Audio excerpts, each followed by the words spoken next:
Oh, yeah. Cheers, y'all. We're official with our intro. Look at us. You literally read my mind. I was like, I feel so official when we play I that was intro. impressed. I liked it. That was good. I was like watching. I was like, wow, this is good stuff.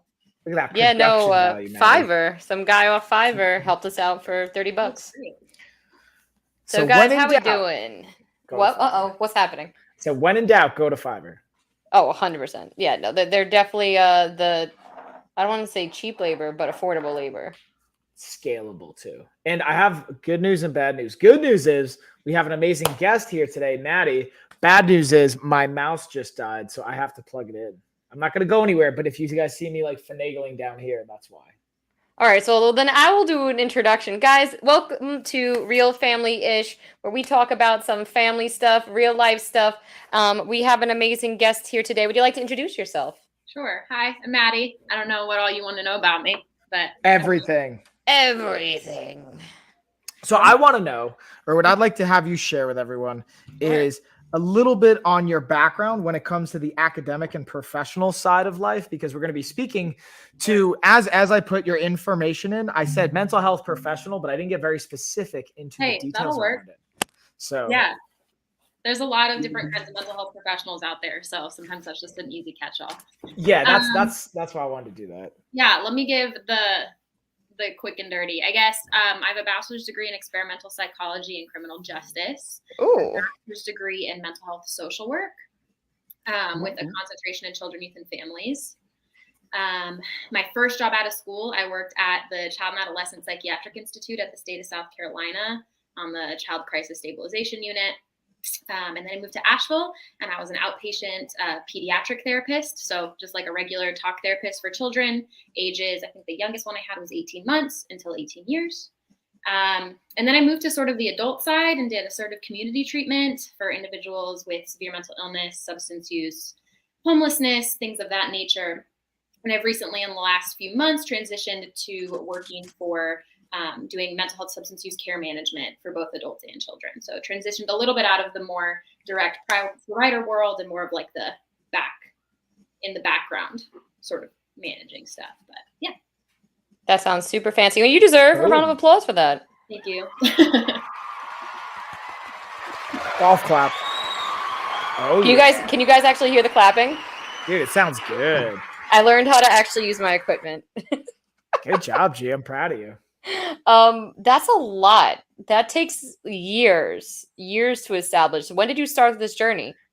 I always say it simultaneously feels like I've been doing this for like 4 minutes and 47 years. I'm 27, but sometimes I'm like, I've been doing this my whole life. For the longest time I knew I wanted to work in the mental health field, and I've sort of always worked in childcare.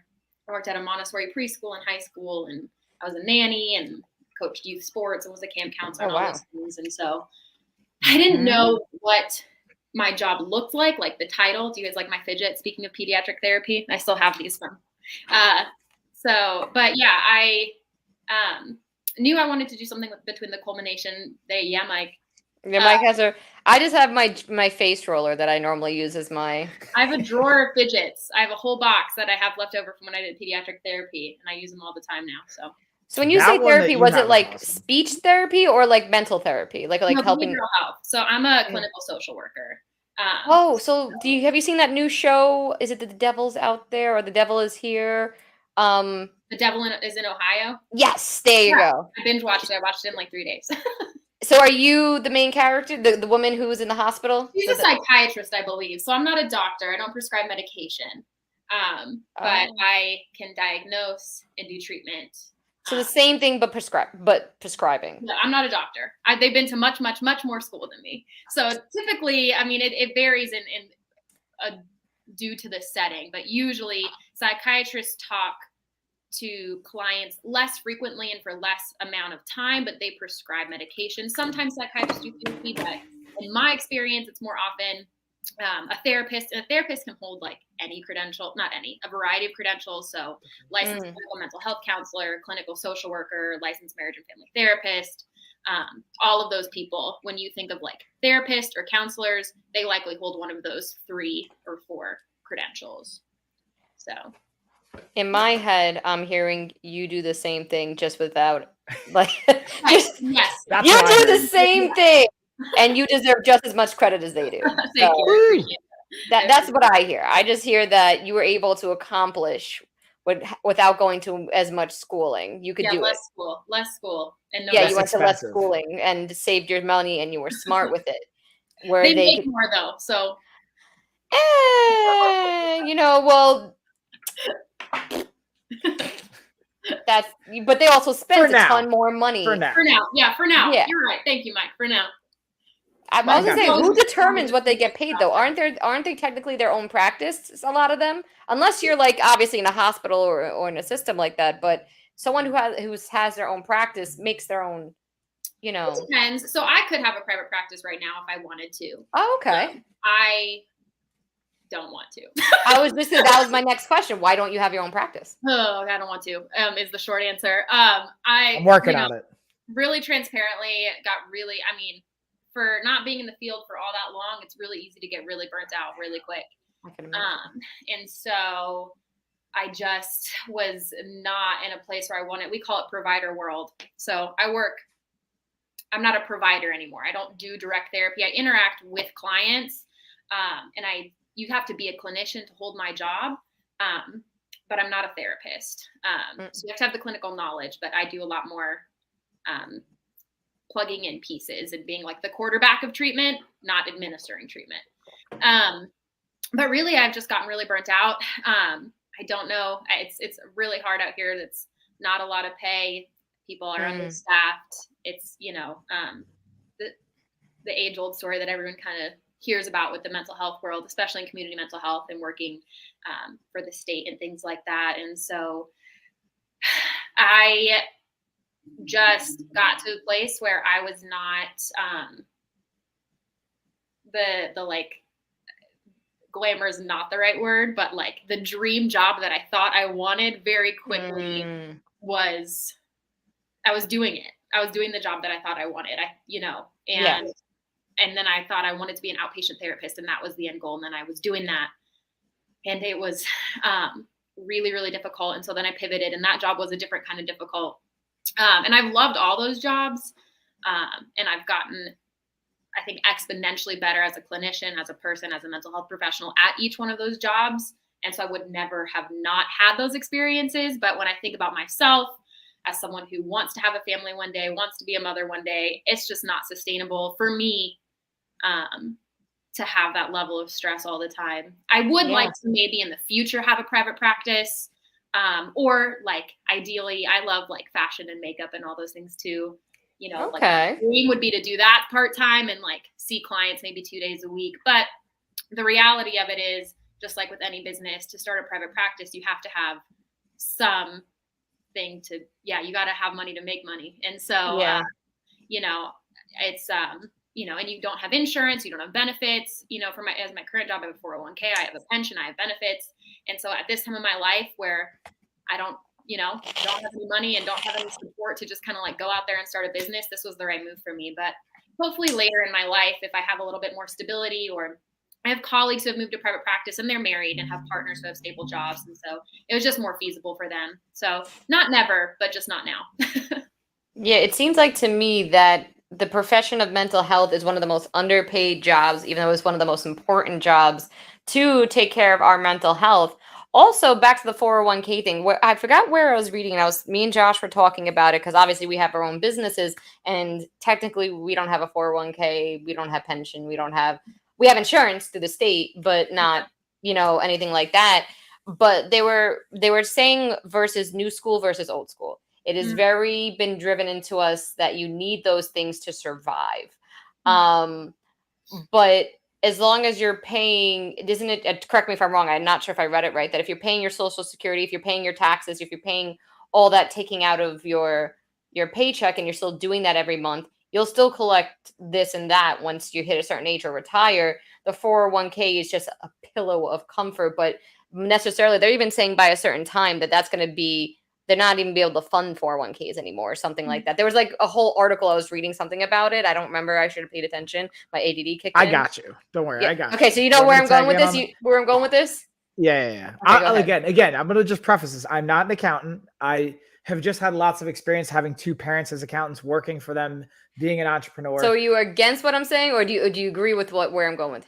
Neither. I have Okay. neither here nor there. What I can speak to though is that Social Security is the thing that's going to potentially run out, not a 401k. Oh, okay. The So it was 401k one or the is other.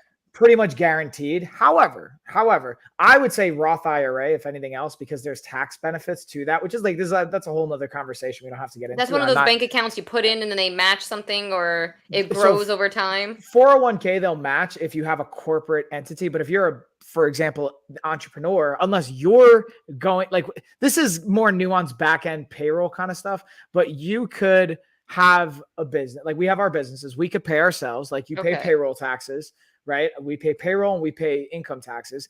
You could then contribute to your own 401k as a person. And then the company, your actual entity, can match that contribution as well. But there's myself. Like, so myself matches that. How does that work? It's coming from me, right? Right. But so the company and you are two different things. You are a person versus you as a company are two different things.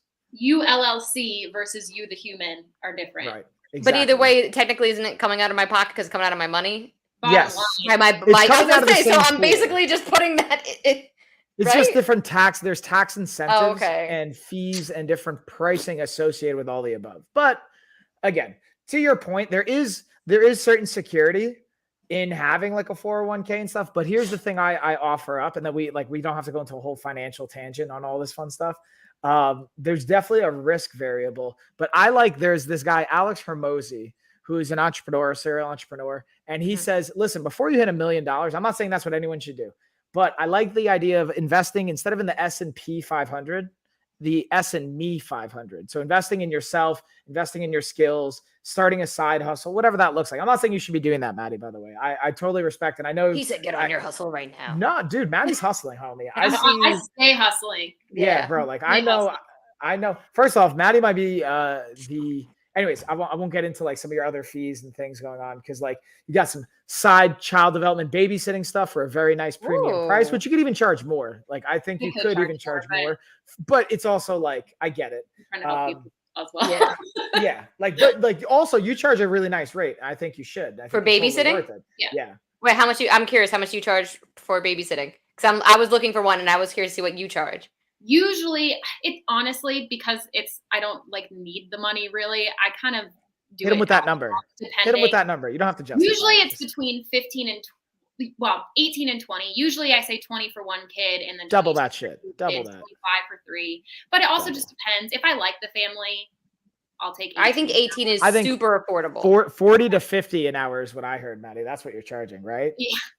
Well, that's up here. People want like starting roundabout is like $30. And not saying that like that's astronomical. I feel that's actually quite reasonable. But there's also like I'm looking for a college kid, or I'm looking for someone like I'm home. Right. I'm not leaving them completely by themselves. You know, I'm upstairs working. So like $18-20 an hour, I could afford for 5 hours a day for two days a week, you know? But when you want $35 and you're coming fresh out of college, you're not even that much experience. Yeah. I think that's a little, I don't know if that's just me being cheap. No. And I always think it's, I'm not a parent. And $20 an hour, $25 an hour is a lot of money. It is about a date night, right? And you're dropping $100 or more on just childcare, not even your date night. That's a lot, right? And so, and a lot of the people I provide childcare for are single parents or needing someone to help them keep their kids alive for a couple hours. So it's not something I'm trying to price gouge people about, honestly. And Mike and I talk about this all the time, that money is not something, making money is not ever something that's really on my mind, or else I wouldn't have been a social worker. So I don't really have an entrepreneurial spirit. So, which is something I can maybe grow in the future. But, usually I say $20 an hour, 22 or 25. And it really does depend on their circumstances. If it's someone that just really needs the help, I'm like $15 an hour or whatever. I don't care. If it's someone, or if it's a kid that's really high need, it really just depends. But like even if I said like, here's $75, stay as long as you can. Here's $100 for the day. I'm not saying asking to stay 12 hours, but like, hey, I'm good until she goes. I'll put her down for a nap. If you can be there when she wakes up, then, which is normally around like 2-3 o'clock, then help me with dinner, which I'm normally done by 6, 7. That's 4 or 5 hours, you know? Here's 15, $20. Okay, cool. You know, at the end of the day, you're still spending, like if I'm spending $100 a day, even for 5 hours, $200 a week, that's $800 a month, you know, 10 that's grand a year. exactly. 9,600, but whatever. It also depends on what they want me to do or need me to do, Yeah. right? Like it's different to sit with a 12-year-old kid and watch a movie and eat pizza for 2 hours and then they sleep for the rest of the time. Like that's, you know, versus having an infant and a toddler and you also need me to do dishes and do daycare pickup and, you know, yeah, 100%. That's different, you know? You put Mickey on, my kid will not even know you're fucking there. And I could probably, if I really wanted to be a jerk of a parent, I could put Mickey on, put a camera in the living room. That room is baby-proofed and she'd be fine. But I have too much anxiety to leave her, and I feel bad. I'm not going to leave her by herself That for doesn't 4 make you a hours. jerk of a parent if you did that. I was going to say, so can we, so this is where I wanted to transition and you're already making it happen, Maddie. So I love this innate, empathetic, maternal instinct in you. So you say you're not a parent. However, you have these instincts from my observations of you, whether it's from your professional career, from just as a person. I've always my whole life been like, ever since I was like a kid, if there was a baby at a party or a little kid's at a party, I would like flock to them. I've always been like that. But now professionally so. Wait, real quick. I'm not calling parents out there who put their kids or leave their kids alone in a room a jerk. If you that's what you need to do, that's what you need to do. I feel bad being upstairs doing that. You know what I mean? Like I feel like I'm home and I'm abandoning her. Like, you know what I mean? Like I don't know. I feel like she's going to think that we left her by herself and she's there to fend to herself. Where's mommy and daddy? She'd start screaming and then it just snowballs. I don't know. That's my mindset. But go ahead, Mike. Go ahead. Continue. No, I was just going to say, obviously, we don't have to get into your complete past, Maddie, but this was another variable that can contribute to understanding. So maybe that's another talk for another day. What I figured we could focus on today, and there's so many different topics. And again, guys, in the chat, in the comments, if you want to leave questions, things like that. But what we were talking about and before we went live was the idea of talking about, you know, parenting in the current day and age. And while I know you're going to say you're not a parent, so like, there's but you might as well be. You're a professional in this space. You know really, what I mean? You really should. Well, I appreciate that because being a childcare, and I mean, I can empathize with this. Being a childcare professional or a pediatric mental health professional, and collaborating with parents about parenting techniques, and them looking at me being like, "And what do you know?" That's valid. And also it's not valid because I went to school for a really, really long time. Yeah, it's like, what do you know? Well, I've known you all of, let's look at the timer, 19 minutes almost, and I would trust you with my child. Let's put it that way. So there's certain people, like, again, you don't know how anyone is until you see them with a child, but there's certain people where you get just a vibe. Like, I would trust them with my kid. Absolutely. I give them an opportunity, and then there's people you're like, hell, absolutely the F. No, you're not going near my child. Don't look at her. You're not going to be left alone with her type scenario. So you definitely give off that maternal instinct. Is it? Yeah. Is that the correct? Sure, I'll take that. Well, Mike, I already know where you're going. I'll leave out the caveat. I'm not a parent. This is a blanket caveat, and then I won't say it again. I'm not a parent. I don't have any biological children that belong to me. Take that with a grain of salt with the rest of the things I say. If that upsets you, I'm sorry. There it is. But you don't need to have a child to know about children. There's doctors, there's professionals. Yeah. Like, as long as you've worked and been around children, whether it's babysitting, raising siblings. Think of how many clinical hours you have. Yeah. How many clinical hours? Yeah. Right now, I actually just finished 3,000 to get my full independent license, but that's just before. So probably more like 5,000 or more than that. All I know is if you walked in somewhere saying all this stuff that you have, I'd be like, pay her whatever she wants. Well, I appreciate just give it to her. It sounds fancy. It sounds legit. But what do I know? And that's what matters. Not if it's just what it sounds. If it sounds fancy, that's what matters. Thumbs up. So now we get to put the pen to paper, the rubber to the road, whatever analogy you want to use here. So this is and G, like we've talked about this on our like first season of the Real Family-ish parent. I mean, there's so many areas we can go into. So I figure we'll start with our children. And what I want to particularly start with, and this is something that I've talked to you about, Maddie or Gina, I've talked to you about, but the idea of one thing I love about my children, and I think most kids have this, and I wonder from your thoughts, Maddie, is their passion for what they want, and the idea of they haven't been as influenced by the world yet, or they haven't been crushed. Their soul, not, I don't want to say their soul hasn't been crushed, but they haven't been molded in the same capacity. Like when, for example, this is an exercise in the cult conference that me and G like to talk about, that Maddie, me and you have talked about. Yeah. And the idea of like, when did that inner child die? Like when did that part of you start to get drowned out or pushed away or told to be quiet? Or like Lena, for example, she came in before and she was watching me train a client. She goes, I want to go on this bench. I'm like, all right, cool. But like, don't move anything. And she's like, I'm going to do what I want. She didn't say that, but she's like very passionate about what she wants. And when she wants something, she's going to stay on that. And I love that fire. But I think there's also on the other side, I want her to be respectful. And there's things I want. So I wonder, what are your thoughts on the balance there? Because I also think about, like, I've had chaos in my life. Gina's had chaos in my life. You've had chaos in your life. We're pretty awesome people. So I wonder, I don't want to create synthetic chaos, but I also want to protect them at the same time. That's something you and I have talked about before. Yeah. Something that I think that I'm personally really passionate about, and like you talk about, I mean, anyone who's done any inner child work knows that that's some big stuff, some heavy stuff. And, I'm a big proponent of like clinically inner child work, and, the notion that there's a little version of you living inside of you at all times. And oftentimes when you're triggered by things, it's not 27-year-old, 30-year-old, 60-year-old you that's experiencing that. It's the little you that needed whatever they needed at that time and didn't get. And so that's something I try to remember when I'm trying to have compassion for myself, because it's 27-year-old Maddie's hard to have compassion for, but 11-year-old Maddie is easier to have compassion for. And so that's something that I'm a big proponent of, or a big believer in. But as far as it comes to like raising children, and I think like breathing life into our kids is just so important, right? I think that is the thing that really kids need over everything else. Like, I think when we talk about parenting strategies and parenting approaches, and a lot of them are fine, most of them are fine.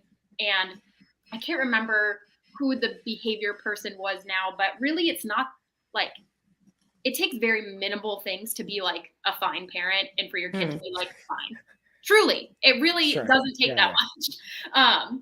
And so as far, and I think people, and moms in particular, dads do this too, but in my experience, I know there's a whole spectrum of mom guilt and mom blogs and parent blogs that you ought to be doing and what you shouldn't be doing, and, or, whatever. And all of it is like kind of BS and also kind of valid, because it's whatever works for you, I think.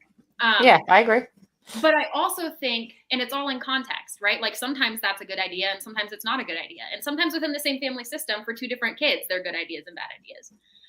So there really isn't one, like, that was like the first thing I would tell my moms when I was doing pediatric therapy. I was like, stop reading mommy blogs. I don't care what book you read.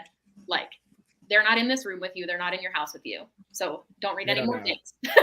Yeah. But I think really like the thing that differentiates children that grow up to be healthy, well people living lives that are fulfilled and, continuing to be well is really like breathing life into those young people.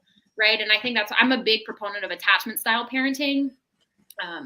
Elaborate. So can I pause you? What's that mean? Two components. One, what your thoughts around breathing life into I was just going to ask that. What is that? Two, what you just said. And then three, I also, as a side note, I do want to get to, because you mentioned we have talked about this in the gym. Shout out to Road Combat Club, Johnny Buck, the whole team, everybody, Boo Boo, Deuce, Phil, Zach. I got to give everybody all the love. Hi, everyone.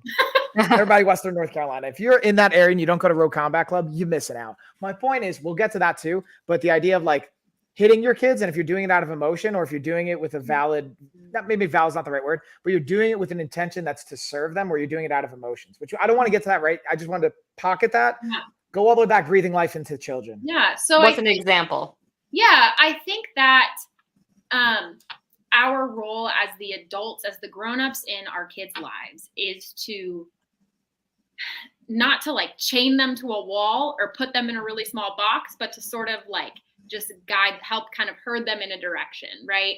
But really letting them lead the way, right? Not imparting our own stuff on kids, which is really, really hard to not impart our own stuff on kids because our stuff is going to come out even Yeah, 100%. unknowingly, right? But I also think really empowering children. I think, even my generation, y'all's generation, certainly our parents' generation, their parents' generation, people didn't respect children as people, which sounds silly, but no, but it's true, 100%. People, and they should be respected as such. And so I think it's important to build children up. I like some just core principles, I guess, to support that. Like, I don't think we should be our children's first bully. I think a lot of parents are their children's first bully. And I agree. And I don't think we should put our adult view on the world on their little child lens, right? And try to rationalize and make it fit with their lived experiences because it isn't. And I think a lot of adults, we forget what it was like to be children because we have adult brains now. And so that's developmentally appropriate. But it's hard to sometimes think, like the quintessential situation I always think about is like your 3-year-old having a come apart because one sock is blue and one sock is pink from our adult brain is irrational, right? Bro. It drives you crazy, right? And so in your adult brain, you're like, please, this is not a big deal. I need you to get it together, right?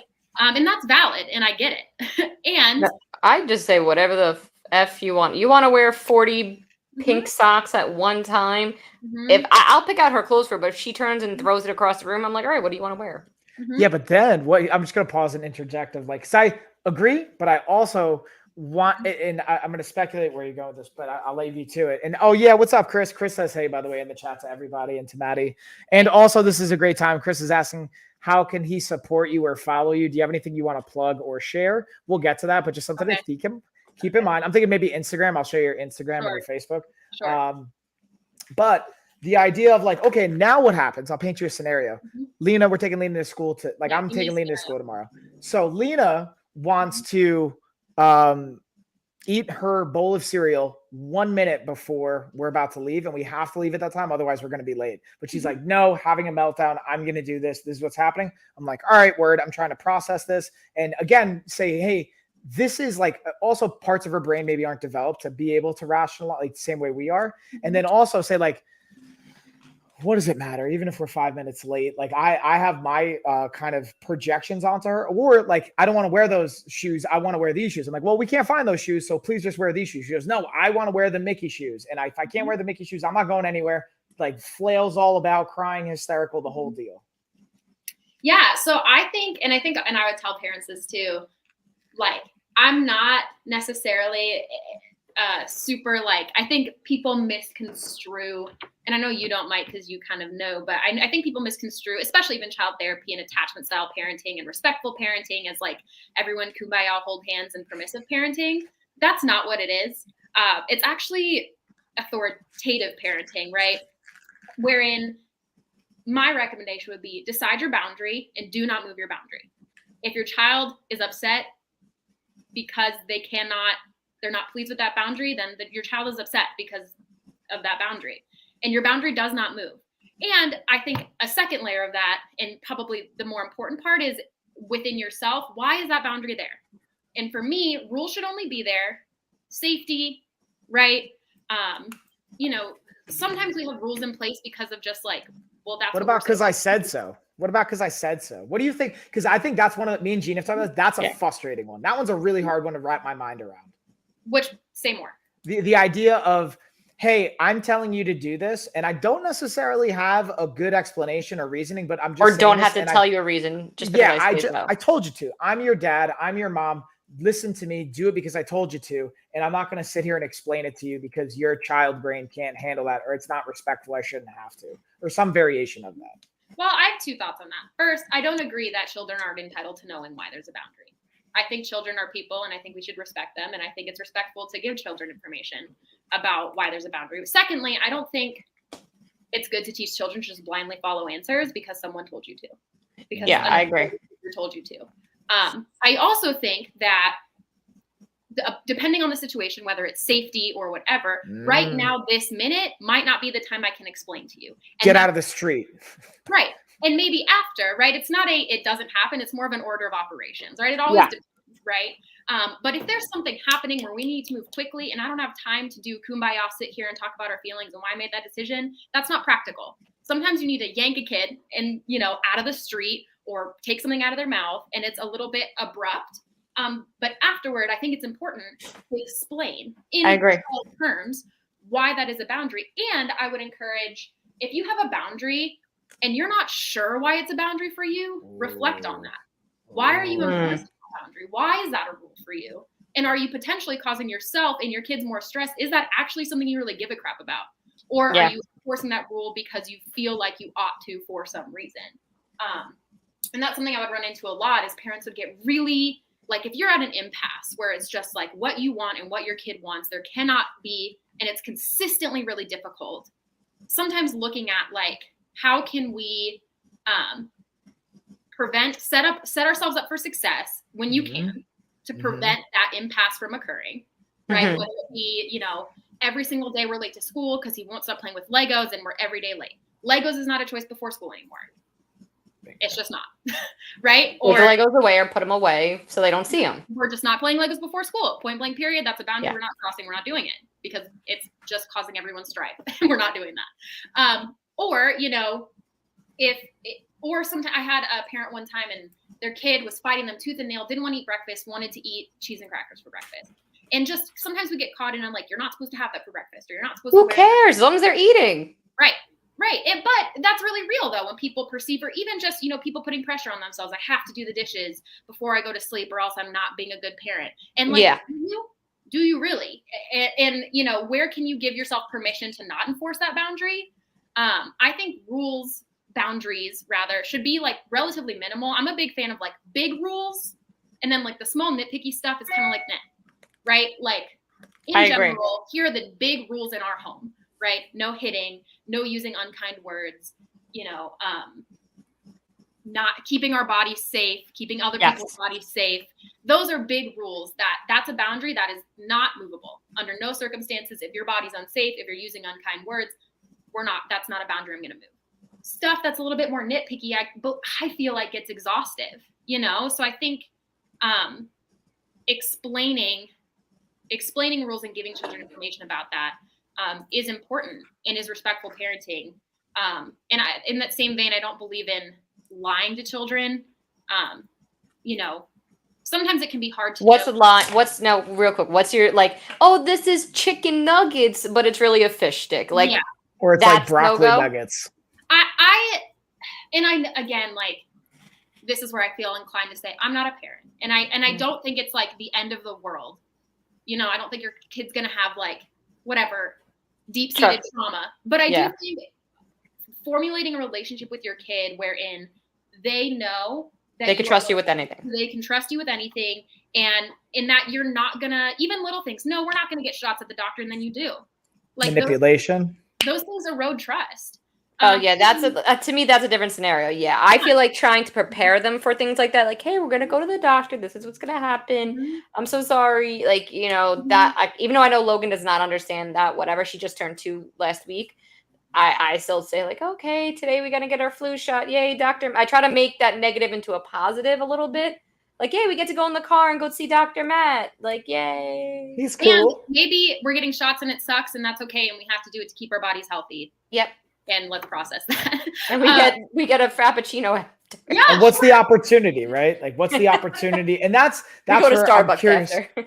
I'm curious your thoughts on that, Maddie. Is like, life already has enough, not controversy, but barriers, obstacles. Life is hard enough. Exactly. Just being alive is adversity, right? Yeah, so like, absolutely. Being able to look at where's opportunities, reframes, like that's one thing that I find amazing already in Lena. She's like, both of my kids, but more so Lena, because she's able to even communicate more so, is the empathy muscle that she has. And this, I was talking to someone else about this before. The idea of, in a lot of these like emotional intelligence classes, or even the continuing education class I'm taking with this like Stanford professor, they talk about like children are born almost, they don't say perfect, but their children are born a certain way and have a lot of empathy and have these things that we're obviously the nurture of things are going to influence the way their brain develops. But it's really being able to like tap into that. Some of the components, there's value to like, dude, have you ever watched a kid? Like Lena does not care if it's like, hey, Lena, can you tell Nanny to say, I love you? And she's like, nah. And then she just goes, plays and doesn't care. But she can also be empathetic if Nanny was crying or someone fell or something happened to Tessa. She will then hug them, but it doesn't like, from my observation of her, it doesn't weigh her down the same way it would weigh me down in a codependency dynamic with my own parent or whatever have you. Yeah, I think that, well, in a couple different ways. I think firstly, kind of to finish up their last kind of idea, move into this one, I think two big concepts with parenting, right? That's like, I feel like big concepts with parenting make more sense than like specific parenting approaches, because it just depends on what works for you and what your style is. But I think big ideas is firstly, children don't learn by what you say, they learn by what you do, even if you don't want them to, right? Children learn by modeling, humans learn by modeling. So they will do what you do. They will do what you do. 100%. Always. And so I think it's really important how we interact with our children is how our children will interact with themselves, is how our children will interact with us, is how our children will act with other people. And so if you don't want your children to be dishonest, if you don't want your children to be unkind, if you don't want your children to yell when they're upset, to hit when they're upset, then you cannot. And if you do, then they will. So that's first. But secondly, I think that, well, in addition to that, right? Like if we demonstrate empathy, they will if we demonstrate empathy with our children especially will demonstrate empathy with themselves, right? And with other people. Our jobs as adults is to work as our kids' prefrontal cortex. Our kids are just emotions that are unchecked, and our job is to organize them for them because they cannot. They're not able to. And so they need us to do that for them, which is a really hard job because that requires us to not only manage our emotions appropriately, but also manage theirs. Yep. And I so agree. I think that that's quite frankly an impossible task, and not something that people are not perfect at. But I think if that's the intention behind parenting, then I think that's what kind of grows really emotionally attuned, confident, strong children, right? In addition to that, like you said, Mike, like honoring their choices. If someone says that if they don't want to tell someone they love them, they don't have to, right? Yeah. Like why would, so I think, like that demanding like compliance or because I said so or because I'm the grown up can be really dangerous. And I think as we think about, I agree. sexual abuse and things like that happen with kids, I think setting the precedent that I'm a grown up, you need to do as I say and don't ask questions is just really unsafe, quite frankly. I agree 100% with that. It doesn't matter who, because you just never know. And that's a really scary thought, but you just never know. And so I would never want to set the precedent that my kids are not allowed to question adults or not allowed to say no under any circumstance. They don't care who the adult is. Because if they respect you and your boundary is reasonable, then, then that's a conversation to have. That doesn't mean they're not going to be pissed. Sometimes, of course they are, but I think and that's okay to build kids up in that way, and empower them that, that they're their own people and they're human people and everything they think and feel and want is valid, even if they can't always have it in the moment. 100%. I agree with that. I try my best to make Logan feel like when she's having a quote unquote tantrum or she's upset, I'm like, I understand you're frustrated. It's okay to be frustrated, but you're still not getting X, Y, and Z right now. That's right. Do you want a hug? No. Okay. Do you want to be left alone? No. I said, I don't know what you want, but you could tell me. And then she just sits there and she does these little and just sits there and does his face now. And now she's understanding feelings. So she goes, I'm sad. It goes, that's excellent, though, that she can identify that. Everything. Like if something has a sad face, she goes sad, mad, happy. That's really important. Yeah, it's the cutest thing ever. She focuses on the sad one a lot, and it kind of makes me a little like not nervous, but it's like, why do you focus on the sad one so much? So, but she has this pose now where she goes, I'm like, are you sad? She's like, yeah. And I'm like, okay. She goes, I'm thinking. Exactly. I love when kids do that. It's so entertaining to me. Well, I will say on top of that, and I hear you even saying it just now, Gina, is that something I think as parents too, because we are like our child's protectors and keepers, is that I think a lot of times we want to rapidly fix or change their experience or fix or change why they're upset.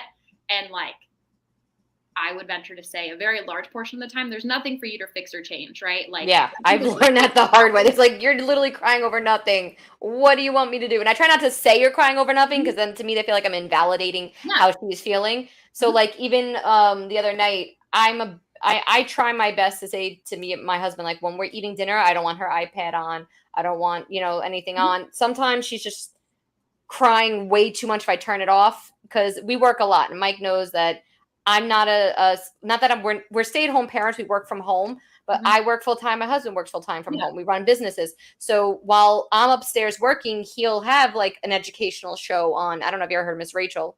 I love Miss Rachel. So we put Miss Rachel on, and so she'll sit there. But if we go to turn it off for lunch or something, sometimes she freaks.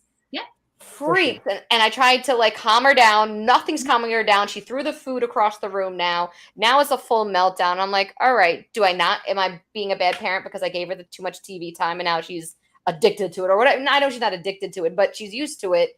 But now I tried going in there and saying, hey, you got a minute left. Okay, now you got 60 seconds left. Okay, now it's time to turn it off. Mommy gave you enough a countdown now. Again, learned by Miss Rachel. I watch her. I follow her on TikTok. So she's excellent. I love her. Speaking to that's exactly like what it is, right? I think that's a perfect example, right? Especially with devices and electronics. Now that is like the age-old fight, right? Yeah. Nothing will cause a meltdown quite like you can't have your pad right now.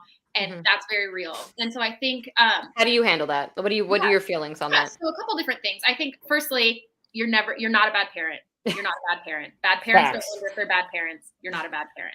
Thank you. You're not. And I think every parent wonders if they're a bad parent. And if you wonder you're a bad parent, chances are you're not. Because parents don't care if they're bad parents. So let me just say that. But secondly, again, I think it's what works for you. If letting your child have a pad is the difference between you like literally having an emotional breakdown and them just watching frickin' Miss Rachel while they eat lunch, fine. They will be fine. But I will say, if that's a boundary for you that you feel strongly about, which I support, right? I think minimal electronics, and we're not going to go down the whole like whatever rabbit hole, nerd neurological pathways, but children, a lot of electronics is not super great for child's brain development, and also there's a time and a place where it's great. I would say a couple things, right? Like again, trying to arm yourself as best you can to prevent the crisis. So setting expectations, right? In 5 minutes, we're going to turn that off. If they don't know 5 minutes, having visual timers, I think is really great. So they can see visually. I just saw someone post it. I think it was actually Miss Rachel. Once again, she does a lot of educational stuff on her TikTok, not just the videos. So I think that's where I saw that, like a 5-minute visual timer, and then it counts down for them to see. Yep. And visual timers are great. And if you think about it, again, this is where coming to being empathetic with our children, right? Like for us, if I'm in the middle of watching a show and my partner comes in and is like, all right, let's go to the store. I'm going to be like, okay, well, I'm not the hell right this second. Like, give me a second to get my life together, to transition. Like we want that respect. We wouldn't like that if our parents or our children came in and was like, all right, we're transitioning activities, instead of our partner saying, hey, you ready to go to the store in 15 minutes? Right. But we expect that of our kids so much. It's just like, all right, get it together. Let's go. But we wouldn't like that, So I think that's a big piece. But for me, I found that visual timers and setting the expectation that when this is done, we're going to be done with the TV, and getting, what's the word I want to say? Like repetitive, establishing routine with that is really helpful. Secondly, they're going to argue sometimes. Right. And again, setting a boundary with how many times you're going to go back and forth. So maybe if you say, okay, do you want 1 more minute or 2 more minutes? And they say 2 more. And you say, I heard that one too, where you make them feel like they're the ones setting the boundary and rule. Yeah. You say, okay, I hear you. I understand that. You don't want your show to be off. I hear that. 1 more minute or 2 more minutes? I pick 2. Okay, 2. Now at 2, we are turning it off and you're not moving that boundary. Now, if they get upset, that's okay. You can be upset. But I think that's the moment where we're not going to do anything about it. This is nothing for you to fix and change. This is not, and they're okay. You're allowed to be upset. And what is the boundary for them? For you in your house, is it okay for them to scream and cry? Is it okay for them to throw things? And if they are going to throw things, are they going to throw a pillow in their room? Like, what is the boundary for you in your home? And what is that? You're allowing them to express whatever emotion they do express within the safety net that you're allowing it to occur, right? So, you know, cry, scream, do what you got to do. Here's the boundaries around that. And then let them rock. You know, you can check in and be attached and say, do you need me here? Do you want me to go away? But we don't need to like frantically try to find a reason to get them to stop crying, because sometimes letting them cry is okay. Yeah, sometimes you just got to feel how you feel, you know? And then again, just because if they have a behavior like throwing food or breaking something or hitting or saying unkind words when they're having a come apart, you're not being permissive of those behaviors, but you're waiting until they're regulated and calmed down to then say, hey, you know that throwing food is not a safe choice or not a respectful choice. What do you think we should do about that? I'm a big fan of natural consequences. I'm not a big fan of just like arbitrary punishments because they don't make sense. What's the difference? You threw food so you can't have a pad tomorrow. Those don't really correlate to me, versus you threw food so you need to clean up the food and you can't move on to another activity. Okay. Cleaned up. Yeah, obviously, if they're two, help them. Right? Yeah, no, we that's where we're at now, where when she's throwing a fit or when she's done with her food. And I don't know, there's times when I'm doing it when she's doing it when you can see she's upset because she doesn't have the pad or something. But then there's times she looks you dead in your eyes and goes and swats it right off the thing. I'm like, Logan, you know you're not supposed to throw food. And I'm like, and I try to say, that's not okay. Mommy's really upset. This is very frustrating. I know you're frustrated, but this is not okay. We don't throw our food. I know you're upset, but all you had to do is say, I'm done, and I'll take it away. You don't have to eat. I'm not forcing you to eat. Mm-hmm. I'm taking it away, though, if you're not going to eat it. You don't throw. You don't have to eat, but you can't throw. Yeah. That's... So, like, 3 points, really quick points that make me think of that is, firstly, a lot of behaviors are connection-seeking behaviors, right? And so we do not give attention to connection-seeking behaviors. Child's at the table and he's throwing food to show you, look how angry I am. You need to know how angry I am. Pretend it's not happening. Keep having dinner. Keep talking. Really? Because those behaviors are connection-seeking, meaning they're trying to demonstrate, don't you see how mad I am? And when you engage with them, even if it's to redirect the behavior, you're reinforcing that behavior. Right? Or I have kids who at the dinner table will make fart noises or do whatever boundary the parent doesn't agree with. And they'll consistently say, you're getting into a power struggle then. You're engaging in a power struggle, right? Yeah. You don't want to engage with a power struggle with something you can't control. So when you're thinking of boundaries with kids, you cannot set a boundary about something they're going to do with their body or something they're going to say, because you can't set a boundary about something you can't control. You cannot control the words that come out of your kid's mouth. So the boundary can't be, you won't say that, because you can't enforce that. You can't prevent, the boundary can't be, you're not going to hit, because if they're going to hit, they're going to hit. The boundary can be, I will not let you hit me. Right? I'm going to move my body from you. I will not let you hit me. I will not let you hit your sister. I will not let you break things. Right? Or I'm not going to be here while you're saying unkind words. I'm not going to respond to you while you're speaking like that. Because that's a boundary you can uphold versus you need to say sorry. No, they don't. No, they don't. You can't control that, right? Yeah, you can't. And so you're just going to have a power struggle where they're sitting here like this and you're sitting here like this until one of you caves. And I have news for you. 3-year-olds have so much more in the tank than you will ever have. Yeah, basically. So now, scenario, she throws the food, I take it away, pretend like nothing's happened, and now she's screaming. Do I just ignore the screaming?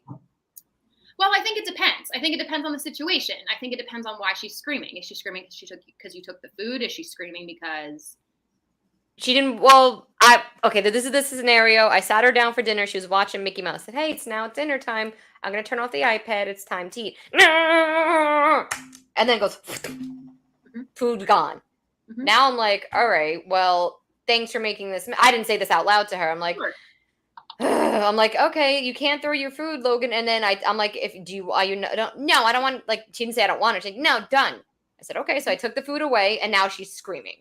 I'm like, okay. And I took her out of the high chair and I put her on the floor and she continued to scream. Yeah. I mean, I think, and so this might be a scenario where you could, again, protect yourself prior to the crisis, right? So like, if you know that if she's sitting at the table with food in front of her and then you turn off the pad, that she's gonna be pissed and want to knock the food down, then maybe don't give her the food. Yeah, don't give her the food until she's calm. So if take the iPad first, then take the iPad first. Then if she's calm, and she's not going to starve to death if she doesn't eat for 30 more minutes. So you turn off the iPad and she's freaking out. Wait till she's calmed down and oriented and got it together. And then you can say, okay, would you like to come eat? Rather than sitting her at the table when she's mad because you're just asking for it. But you also can't prevent it, right? Like you can't, it's not a perfect science. But those 100%. Those are the things where like, okay, what is the thing that I'm constantly running into? And can I do anything to remove that, the possibility of that issue happening? So in that circumstance, right, maybe turn off the pad 15 minutes earlier, or we don't sit at the table until we are not having a come apart. And then, if she is screaming, crying, whatever, again, what is your boundary? You can cry, but you're not going to cry at the table, or you can scream. But the other thing too is being aware of our own distress tolerance. And I think mine is not high, and I know that. I'm aware of that, and my husband knows it. I do not have the patience he does. So then you tap out. Yeah. And let him tolerate that distress, right? Because that's very real, right? I think that's a big thing that I come apart with my parents is they're like, I just can't do the screaming. It's like, you need to put your headphones in and tap your partner in. Yeah. Right? You need to take some regulatory breaths. You need to wash your face, step outside, right? Yeah. Because you trying to rapidly fix or change their emotions because you can't tolerate their distress is about you, not about them. Yeah. And that's really hard, right? That's really hard because when you're 100%. exhausted and your kid is screaming, sometimes you're like, please, for the love of God, just stop, right?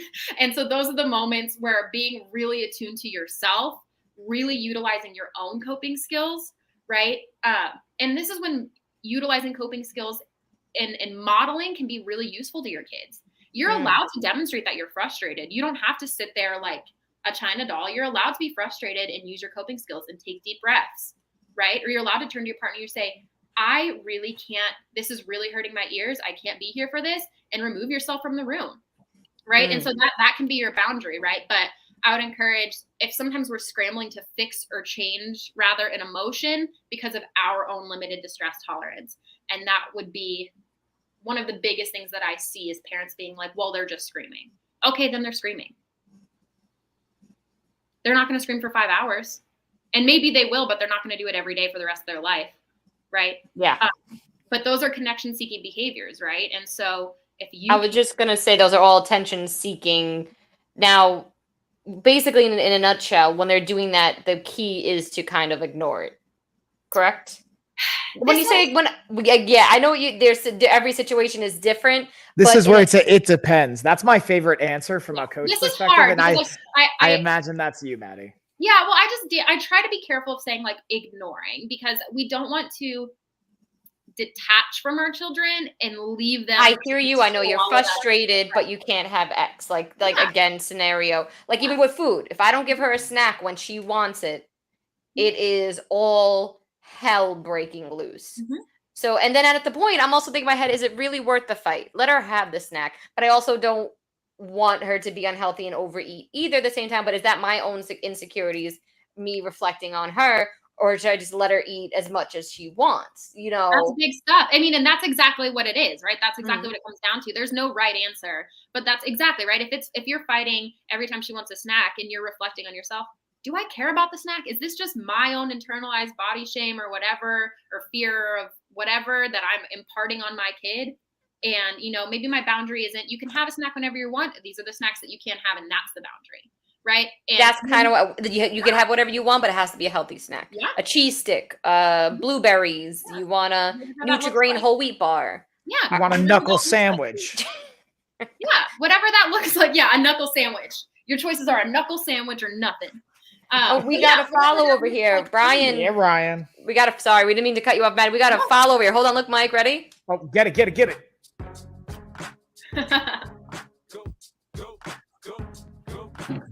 Ooh, I like the new sound effects, G. Wow, this is very, very impressive. It's a click of a button. It's not two. And you know what I did too? For every follower out there, listen to this. In the words of DJ Khaled. You're smart. You're loyal. You're grateful. Do you guys know what this is from? I Appreciate You. His album where he had this whole spiel where he appreciates women. So he had this whole thing where and I clipped it. And all right, but I thought it was funny. I appreciate it. Yeah, I mean, the answer is all depends, but I think trying to be self-aware, understanding modeling, understanding, and not trying to fix or change an emotion. Emotions Yeah. should not. Emotions are not to be fixed or changed. And yeah, sometimes behaviors are just communication. If a child is having a behavior, they're trying to communicate something to you.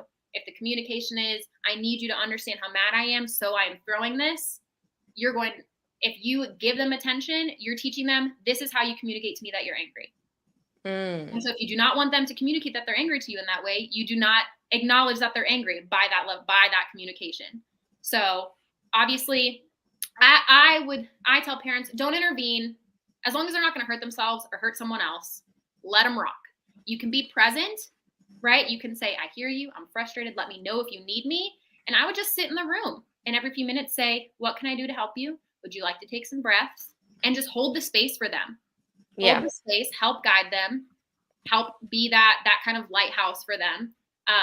And then, I think another thing too is like, if they're screaming, and then they make a good choice, that's when you give them the attention. Thank you so much, right? Don't even acknowledge, was it so hard, right? You don't ignore it. None of that happened. Thank you so much for using a kind voice. What can I do for you? I really appreciate that you came up to me nicely and asked, what can I do? Yep. I agree. And it's a hard balance because now I even think in the back of my mind, like when she's throwing these tantrums, is it because she needs attention and I'm not giving her enough attention? That's also now where the mind goes to sometimes because, I'm upstairs 9 to 5 and when I come down, it's always grabbing my hand and pulling me somewhere. So I sit down with her. I try to give her 5 minutes, with her and so forth. And then I'm like, all right, mommy has to go now, or mommy is going to go grab a snack and go back upstairs. And she runs over. I want a snack. I'm like, okay, no problem. And then I go to leave and she's like, and like throws the whole fit. And I feel so bad. And now it's like, I'm trying to not validate her feelings. And then, it's like a whole. Yeah. Yeah. Well, here's what I'll say. I would say this to parents all the time is that like, I think therapy is for everyone, obviously, but I also think your family is a complex system and assessing behavior and like analysis, rather, behavioral intervention is really, really complex and really scientific. And it really requires a person in the moment to observe really what's happening, to really assess, okay, I see it. This is what we're reinforcing. This is what's going on. And so these are just general rules, but there's, there could be a lot of factors. And so really like when I was a therapist, I would say, this is what I think might be going on. Let's go home, try this for a week. Let me know how it goes. And then we come back and we assess. Right. And so sometimes it's a complex system like that. But also you're doing your best and you're never, and that's as long as your kid knows that you love them, as long as they know that you're trying, as long as you try to be present and try your best and own it when you're not your best person, they will be fine. I agree. And give yourself a break. Give yourself a break. Try. We always try, right? We always try to find that balance of mom or parent work and then also just family time too. I think also in the relationship of making sure your partner's good is another whole scenario with that and stuff like that. Can people hire you to go to their house and just not now. Not now anymore.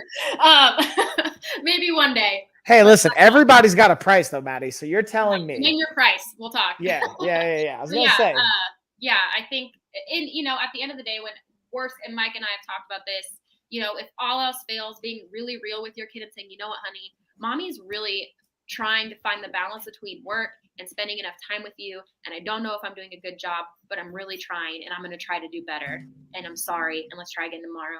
Like, I think that is so powerful. And I think for me, owning it up. Adults were not that open. I don't think adults ever said to me, I'm sorry, I screwed up, and if they did, it wasn't very frequently, and so it's when they royally effed up, that's when they said they're sorry. But anything, they were the parent, you listened, their word is God, and that is it. Yeah. And I think, again, think about how powerful that modeling is.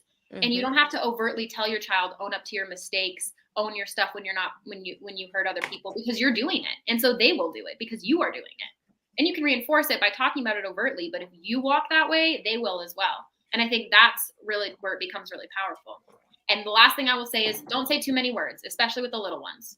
I know I try so hard. Then my husband's like, you realize that all that spiel because like we were learning how to Too much. stop when Yeah. cars and they're in the street, and she does it. She does now. Whenever she's in a car, she goes, "Wait, wait," and I'm like, "Yeah, wait for an adult, then you ask for help, and then we'll cross the street." And he's like, Yeah. "She heard wait. That was it. She got the wait part." Yeah. Especially if they're having a come apart, they're not going to hear you. Oh no. Right? So like, especially with the toddlers, feet on floor, kind hands, quiet voice, safe body. Knuckle sandwich. Not jumping on the couch because it's not safe because you're going to fall in it. Boop, boop. They're not hearing it, and now you're wasting your breath and you're annoyed because you've talked for 5 minutes and they're not listening. So what do you say if they're jumping on the couch? Whatever your rule is, feet on floor, Feet on. Okay. no jumping. Tush on the seat. I don't really like negative, like know this, but what is the thing you want them to do? Feet on floor. Respect our house. But what does that mean to a 2-year-old? Yeah. Respect my house. What is the exact thing you want them to do? Ooh, okay. I like that. That's a great coach. See, that's a great coaching opportunity right there to be more precise on our vocabulary. Exactly what they kids, again, they're in developmentally, they don't understand the concept of like, it is disrespectful to my parents to use my muddy shoes on their couch. They don't understand that. And they're not supposed to because they're 3. Right, right. Yeah. They're jerks and they're supposed to be developmentally. Yeah. They understand they're more, direct consequences. A to B. Yeah, right? Shoes, no shoes on the couch. Right? No jumping on the couch. Why? Butt on Because it's not cushion. safe. It's not healthy to have mud on the couch. There's germs. We don't want germs on the couch. Yeah. Dirty. Trying to keep it simple, short, sweet, and simple. And then obviously as they're older, engage them in the conversation. But usually, especially if it's just a quick thing, keep it simple. You don't need What if to, your kid is OCD and the opposite? My kid is now pointing out every dirt speck she sees on the wall. Dirty. I'm like, you want to clean the walls? Go for it. Like, dirty. My shoes are on the floor. No, she brings my shoes to me and and then holds my hand and brings them to where the shoes go. Yeah. Like, she picks up the pillows off like certain things she's so OCD with. And I'm like, this is really weird.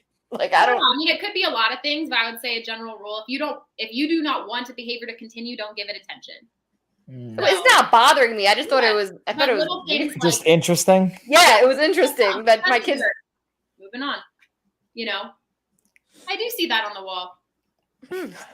Yeah, I do see the dirt too. Thanks. Yep, and moving on, right? Don't give it any sort of anything, and moving on, and just don't add to it, right? They're Yes. weird, and they do weird things and have weird phases, and so sometimes they do weird stuff.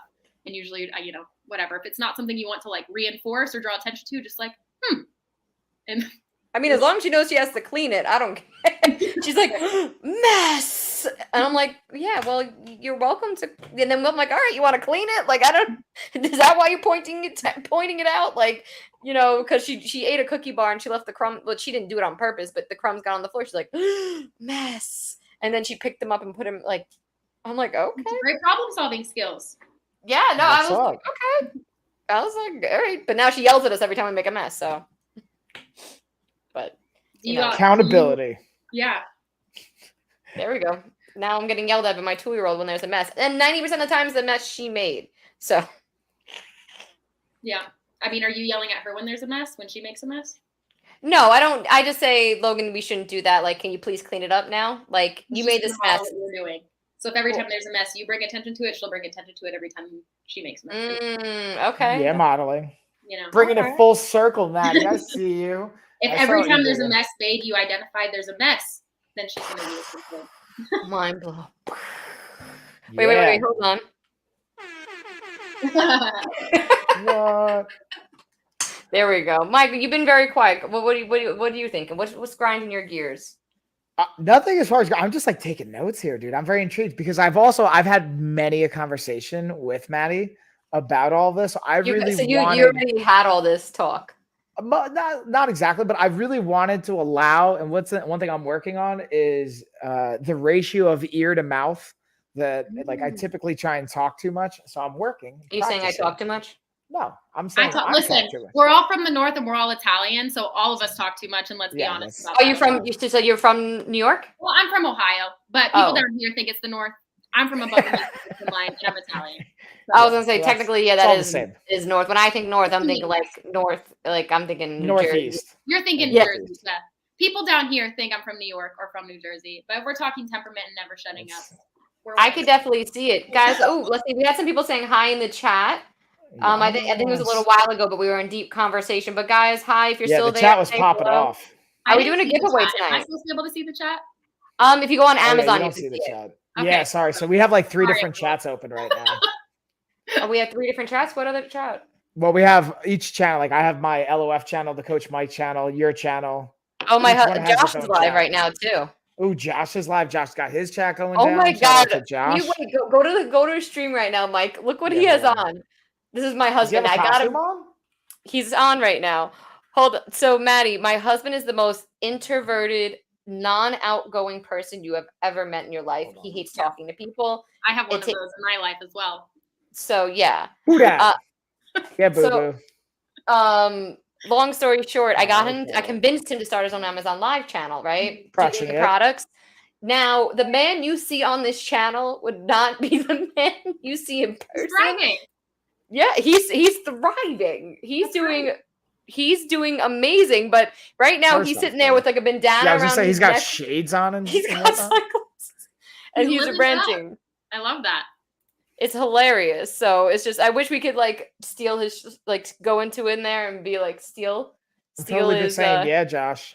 Look at that uh, swag. Look at that swag. Oh wait, can Manny see any of No. this? Hold on. No. Oh, she can't. No, Hold Maddie on. can't see. Okay, You know, I Where's- can screen share. Oh Also, yeah, go ahead. Yeah, go ahead. Let's give Josh a little. Go give him a little share here. Let me give him some love. So hold on, let's get our screen share on. I got you. Oh my God! Also- Quick! Can you do it? Can you hear Ah. it? Wait. Don't rush me. I can't get it to go down. Oh, it's you're the not worst. letting You me- missed it. Share what happened.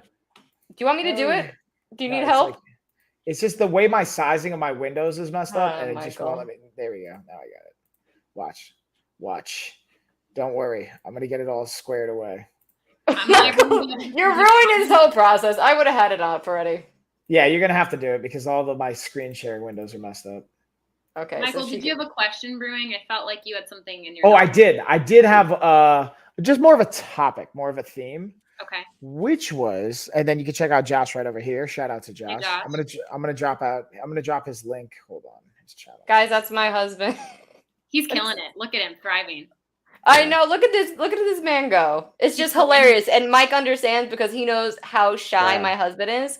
Yeah. So he barely speaks at family functions or anything unless he really feels comfortable with you. So he's super introverted and he's a Cancer. So it's Mine is And a now to see- Capricorn.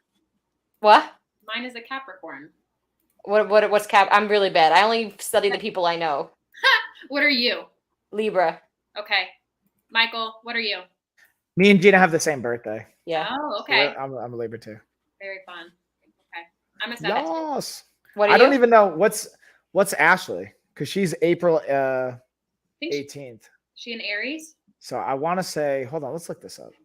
April 18th. I know my daughter's a Virgo. I learned that like Virgos. I literally looked her up last night, like what her traits are supposed to be, and it's like a nail on the head from being super organized, OCD, like all this stuff, stubborn but yet loving. I So- think Ashley's the Aries. Oh, do you follow astrology? A little bit. I'm not like. Oh yeah, she is an Aries. You're right. Yeah, I'm a genius. You're welcome. You know it. I You did. know. Should we do a giveaway tonight, Mike? Are we doing a giveaway? I wasn't planning. I'm down to. Oh, well, let I the thought- people vote. Let the people vote.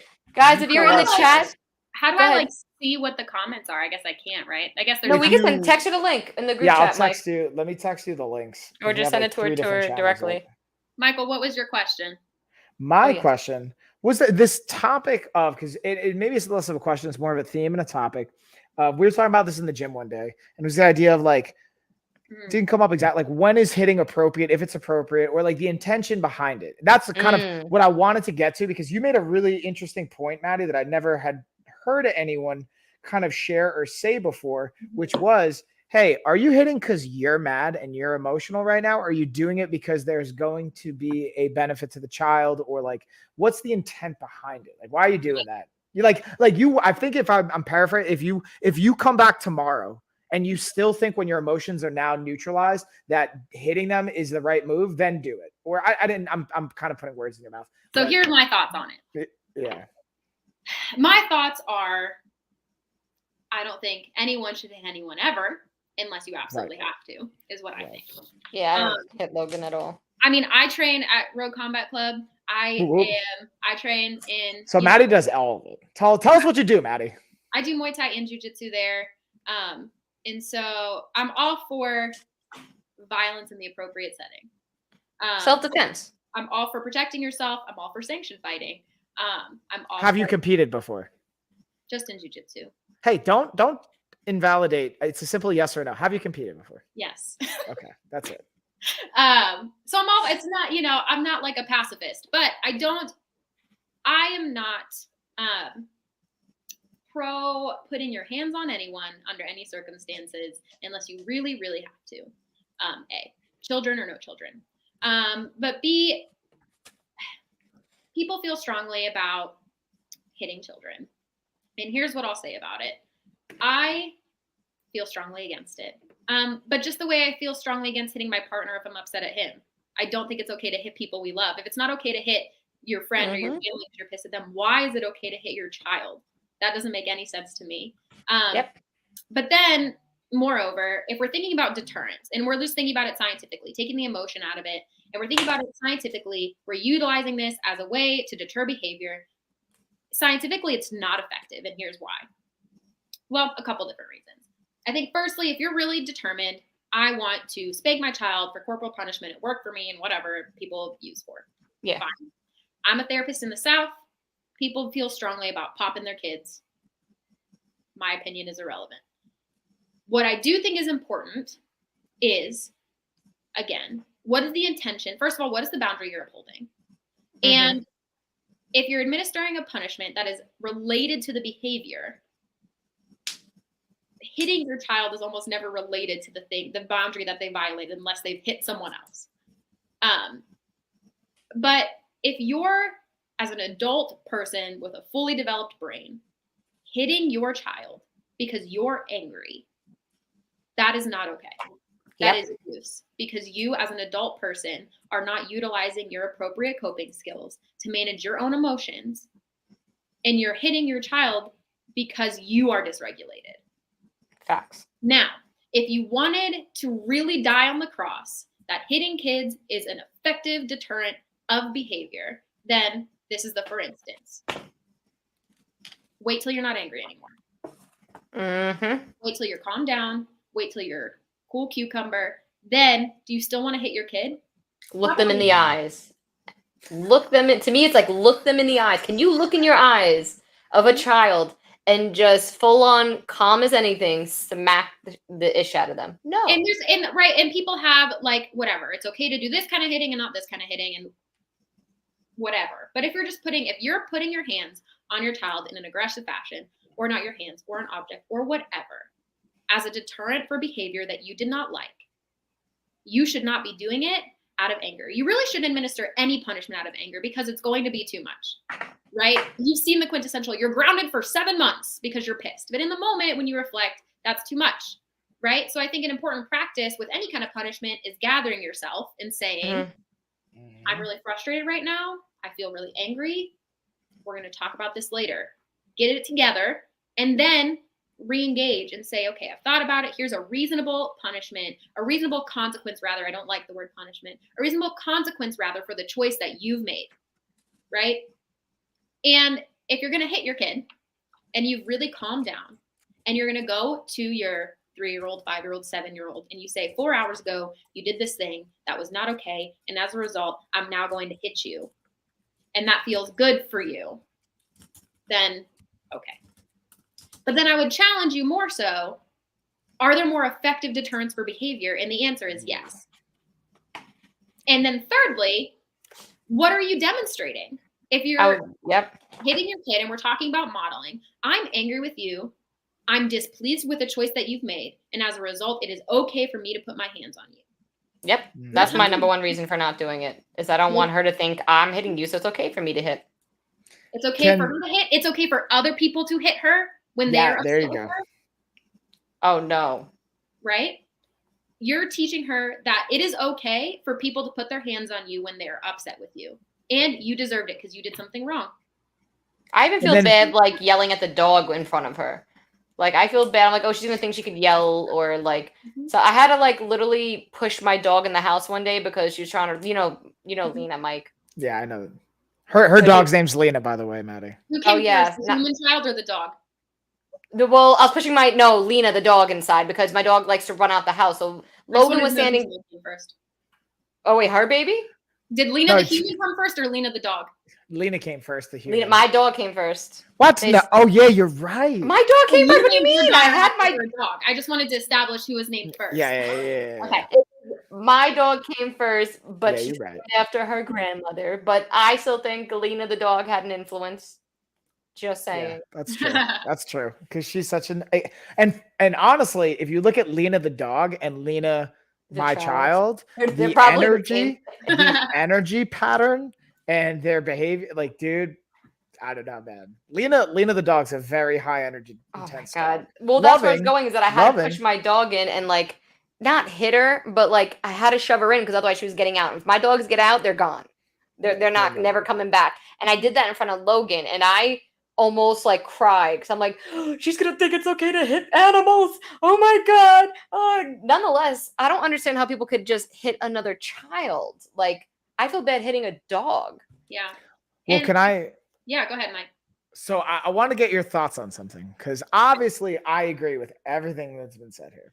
But And I think I don't, it's not even a but what I do like, or I'm curious your thoughts on that is because I would speculate every single parent out there has been in a point of emotions that they would want to put their hands on their kids to some capacity in this, like in a vacuum, meaning like if it wasn't real life, right? And if maybe I'm wrong, maybe I'm just a psycho. Like I don't know. No. Like this is where I genuinely wonder, because then this is where I wonder, like CTE, especially being a fighter, like is because this is the other thing I think about. Like I've grown up with anger issues. I've had our family. Gina's my cousin, by the way. So like her dad and my dad are brothers. Just so you kind of have. I don't know if I ever explained this or talked about this. I think we did. I knew Yeah, that I've- yeah. So like we have anger on our side of the family, Mhm. and there's definitely I feel that. I very Mhm. much feel that.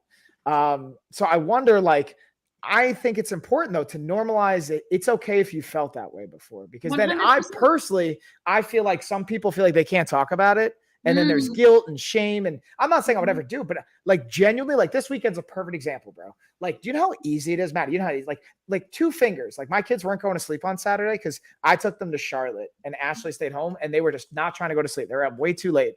So I was like, all right. And this is also preventative. Like, what could have I done differently? A lot of variables at play. But there's a point in my mind, I'm like, I could just literally choke them unconscious right now. Like it would take 10 seconds, 2 fingers, like just 2 fingers, one on each carotid, they'd be out. It would be so simple. Of course, I would never do this. Never. But I think the ability to say that out loud and not have the I don't know. What is everyone? I don't know. Even in the chat, like you guys probably think I'm a monster. I but think, listen, and I still can't see the chat, so I don't know if I'm inept. So, and that's fine. So whatever. Yeah, my Let bad. me know if something important comes up. My bad. I'll relay it to you. Okay, great. Well, I think that there is just an excessive amount of judgment in parenthood, Mhm. right? Just an excessive amount of judgment.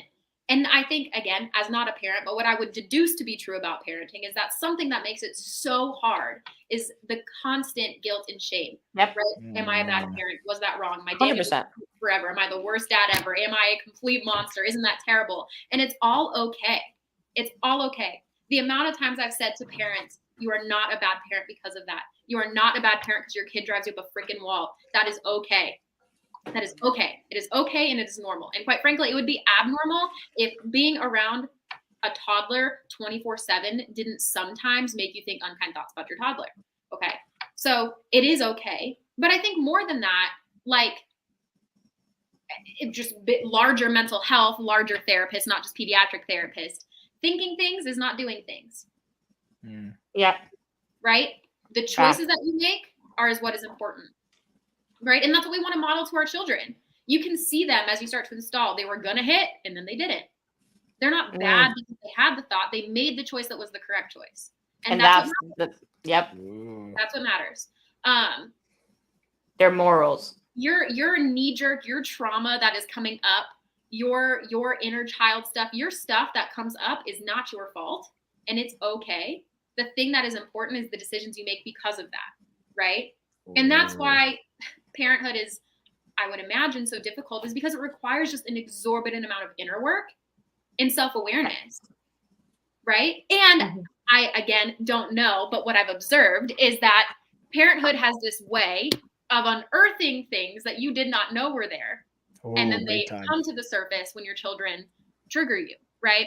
And there are even stories of people who didn't know that they experienced sexual abuse until they were giving their own child a bath in adulthood, right? And that kind of triggered this thing for them that they did not even know was there, that was completely repressed. So, you know, again, Mike, life is hard enough. We don't need to add extra adversity by beating ourselves up for things we can't control. Thoughts come across our brain, but we make the choices that we make. And that's the part that's important. And sometimes we make the wrong choice. And that's okay too, within reason. And those are the times where we can just own that and demonstrate compassion for ourselves. So that was going to be mine. And we've talked about this, Maddie, actually at the gym. I think it was me, you, Bella, and like a couple other people. Also shout out to Isabel. Thanks for following in the chat. And Heidi's just saying really quick. She's like, I'm laughing at you with you, Mike. So I appreciate that, Heidi. So she resonates. Yeah. She's saying she gets it. Yeah. 100%. So we were talking about like, I had like lost my ish in front of the kids one time. And like Ashley actually like took the kids and left the house, or I think she wanted, I don't know. It was like, it was not like, obviously I didn't put my hands on anybody, but like I yelled super loud, like super. And I had a wrench in my hand and I like spiked the wrench on the floor because I was just like super pissed. And that was not okay. And then I felt so shameful and guilty. But what I did was I saw it as an opportunity in hindsight to show Lena and Tessa and even Ashley, like, hey, we're not always going to make the best decision, but what we can do is acknowledge. I said, that was not right what Daddy did. What Daddy did was wrong. I own that. You cannot want to hug me. You cannot want to come near me. You can feel whatever you want to feel, but know that I was wrong and that I am sorry and that I will do everything in my power to make you feel safe. Or I'm paraphrasing a little bit here, but ultimately, and like, here's the thing, like it really, afterwards it hurt because I think Lena told Ashley like in the car that she was scared of me. And that like obviously really hurts. Of course, and she's valid to feel those things. But I think forgot exactly how he said it in the gym, but it was like, hey man, so like you're it's okay. Like kids are going to be upset and they're going to have to see, like you said, modeling behavior of being able to say, hey, like you got to own those things. Or if I would have just blamed it on them, like it's your fault because you won't stop crying. So you made me feel this way, or I don't know, whatever. I don't even remember why I was so mad, which is like kind of ridiculous too. Yeah. Well, again, having compassion for yourself, right? Having compassion for those things come up because of things in us, right? You were triggered for whatever way, for whatever reason, rather. And while we might not be happy with the behavior that results, what that piece of you needs to hear is, wow, that's really hard. Yeah. Right. That piece of you doesn't need to hear this because that piece of you probably already heard enough of this. Yeah. That's something that my therapist actually said to me one time. I said something about 15-year-old me, and she was like, what would you want to say to 15-year-old you? I was like, I don't know, I just want to shake her. And she was like, what if you gave her a hug instead? And I was like,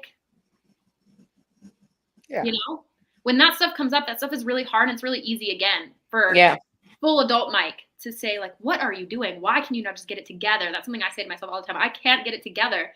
But that isn't fully, you know, functioning adult me. That's small me. And small me doesn't need that, right? And you imagine, like, you know, whatever part of you, 7-year-old you that was scared, right? And imagine looking them in the face and saying the things that you're saying to yourself now. That's not what that person needs to hear. And that person's still in there, right? What does that 7-year-old need to hear? Then, you know? So, but on top of that, you know, and circling back to like why I just think on the whole hitting kids is not a good idea. A, because I don't support it, but B, because it's just not effective if we're going to talk about science, is what are you trying to teach? And again, the intention behind not a punishment, but a consequence, the intention behind a consequence. And what do you want to instill in your kids and what do you want them to learn? Hitting your children will never teach them to respect you. It's going to teach them to fear you. It's going to teach them to hide things from you. It's going to teach them to lie. It's going to teach them to be afraid. So if you want your children to fear you, then hit them. If that's not what you want, if you want them to respect you and trust you, and I agree. then that's not the consequence that I would advise you use with your children. If you want your kids to fear you, then knock yourself out. But I don't think a lot of parents want their children to fear them. And I think a lot of people that say, I was hit when I was a kid and I was fine. First of all, no, you're not. Yeah, 100%. And what is fine? Like, I don't want my kids just to be fine. I want them to be great. First of all, yeah, if you're okay with hitting your kid, you're not fine. Let's be clear about that. Mm-hmm. But 2, yeah, what is fine? None of us are fine. Everyone go to therapy always. But 3, you know, if you reflect on, I was hit as a kid and I was fine. We all went through, you know, you can go through a catastrophe and be fine, but do you want that for your child? And when you look at the relationship you had with the parent who was hitting you, were you ever scared of them? And 100% of the time, the answer is going to be yes.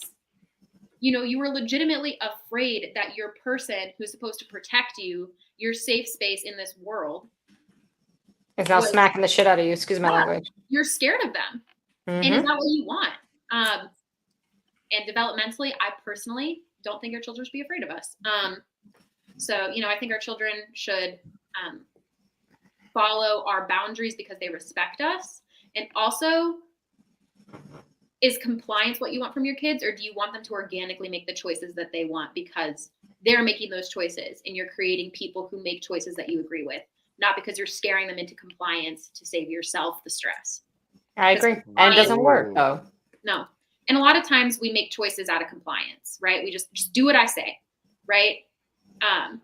And doing what you say right now in the moment is not, again, instilling when you're an adult, when you're a teenager. I want you to make good choices independently, not because you're terrified that I'm going to beat you, right? I agree with that 100%.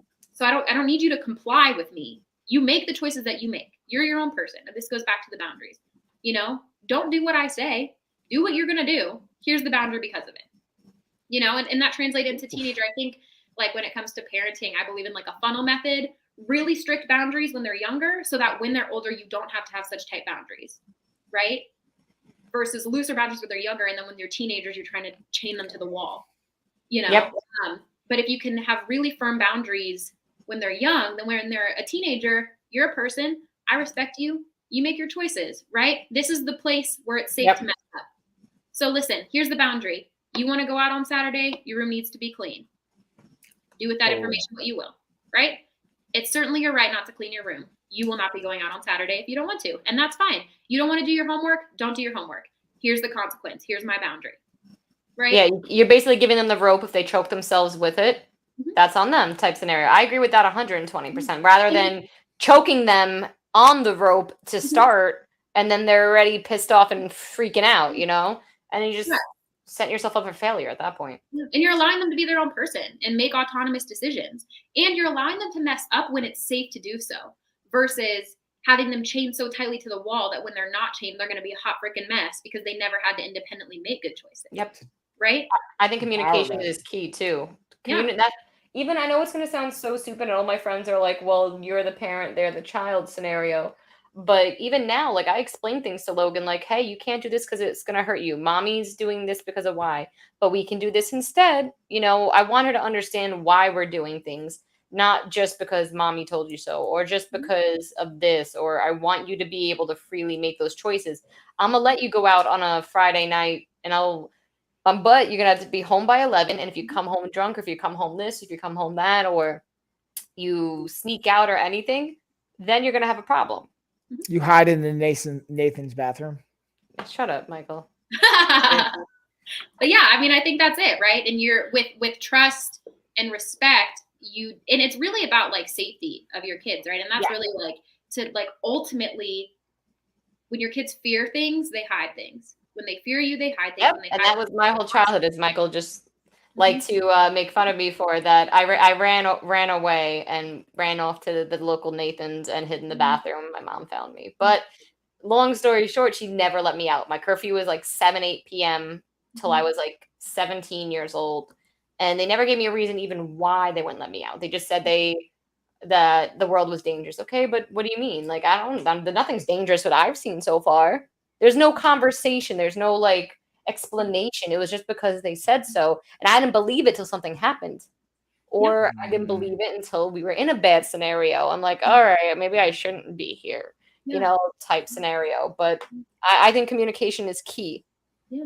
And I think exactly like demonstrating healthy and safe choices when they're, even dating, right? Like let them date when they're in your house so you can observe this is what a healthy relationship should be. This is how healthy dynamics should look like. I do want you and your partner to be in our living room around you so I can see how you guys interact.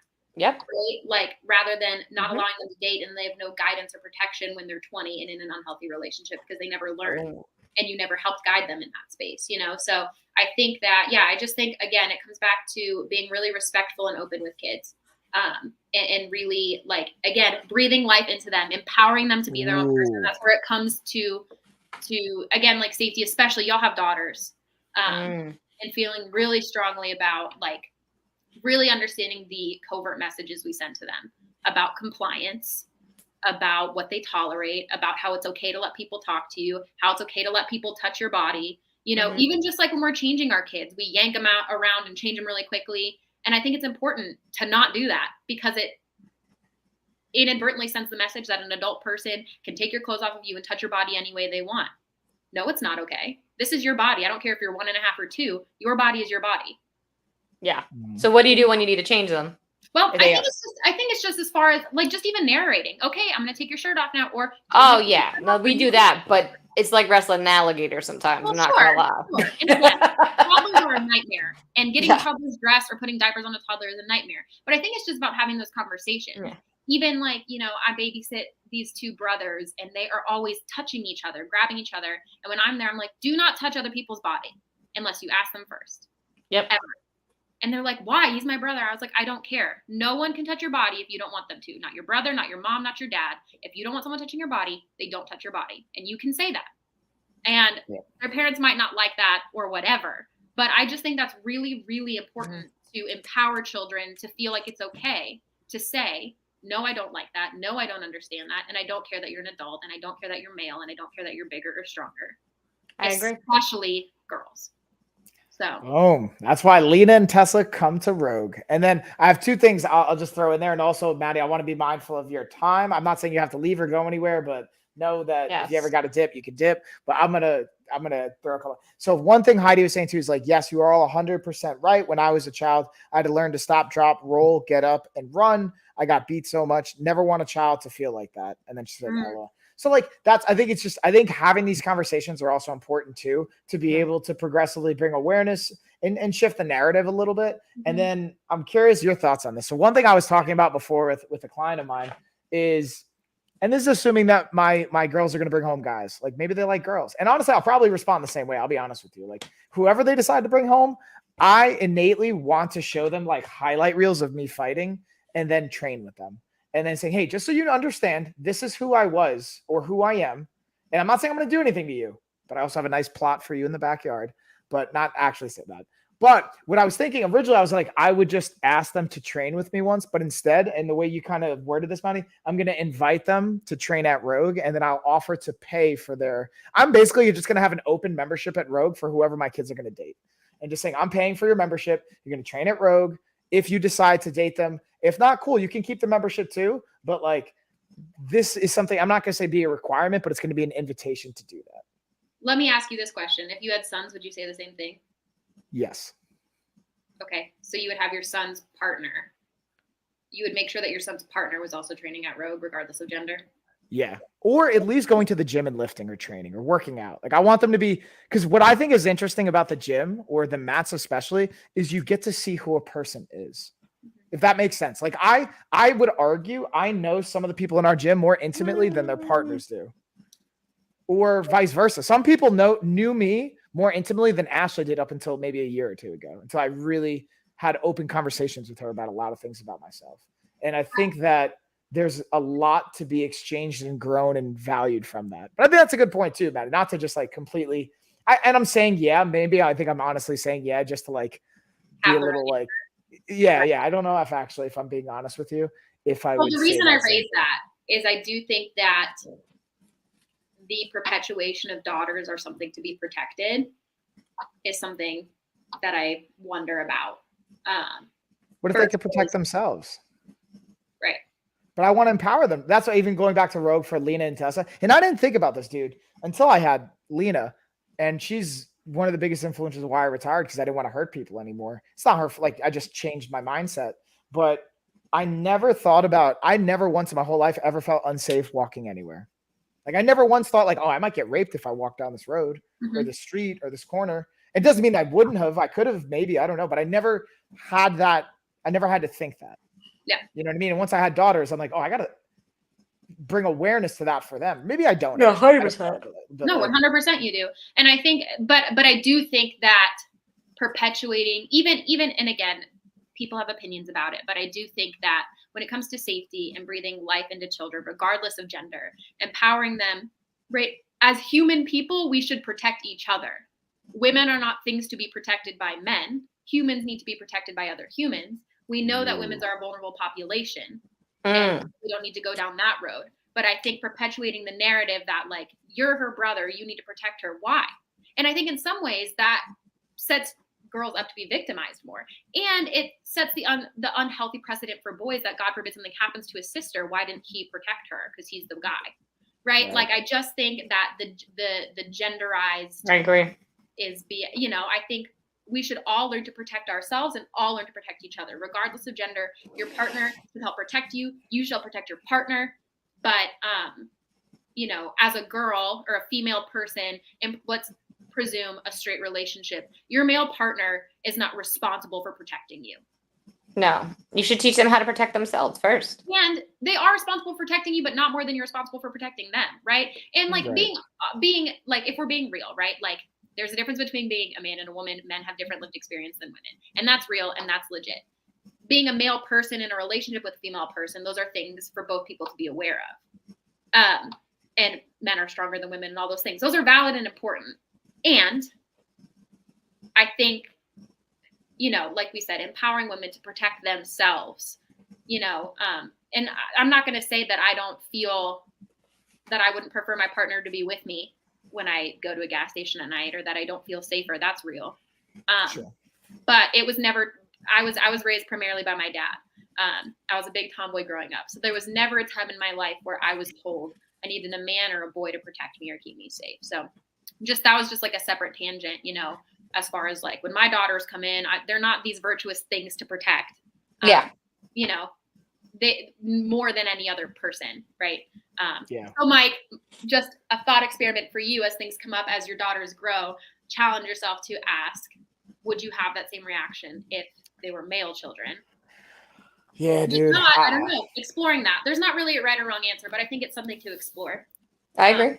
I couldn't agree more. I think it's also the opportunity of like even this is a whole nother conversation we have to get into, like promiscuousness. Yeah, thank you. Or like however you dress, however you clothe, like what like all those things.